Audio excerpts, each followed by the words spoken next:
शुरू अल्लाह का नाम लेकर जो बड़ा मेहरबान निहायत रहम वाला है। बखेरने वाली हवाओं की कसम जो उड़ाकर बखेर देती हैं, फिर पानी का बोझ उठाती हैं, फिर आहिस्ता आहिस्ता चलती हैं, फिर उस चीज को यानी बारिश को तकसीम करती हैं कि जो वादा तुमसे किया जाता है वो यकीनन सच्चा है और इंसाफ का दिन जरूर वाक़ होगा। और आसमान की कसम जिसमें कई रस्ते हैं कि ऐ अहले मक्का तुम एक इख्तिलाफ वाली बात में पड़े हुए हो, उससे यानी अकीदा या आखिरत से वही फिरता है जो अल्लाह की तरफ से फेरा जाए। अटकल दौड़ाने वाले हलाक हों जो बेखबरी में भूले हुए हैं। पूछते हैं कि जजा का दिन कब होगा?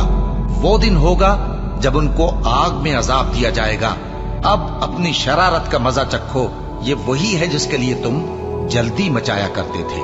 बेशक परहेजगार बहिश्तों और चश्मों में होंगे और जो जो नेमतें उनका परवरदिगार उन्हें देता होगा उन्हें ले रहे होंगे। बेशक वो इससे पहले नेकियां करते थे, रात के थोड़े से हिस्से में सोते थे और सुबह के औकात में बख्शिश मांगा करते थे। और उनके माल में मांगने वालों और न मांगने वालों दोनों का हक होता है। और यकीन करने वालों के लिए जमीन में बहुत सी निशानियां हैं और खुद तुम्हारी जानों में। तो क्या तुम देखते नहीं? और तुम्हारा रिज्क और जिस चीज का तुमसे वादा किया जाता है आसमान में है।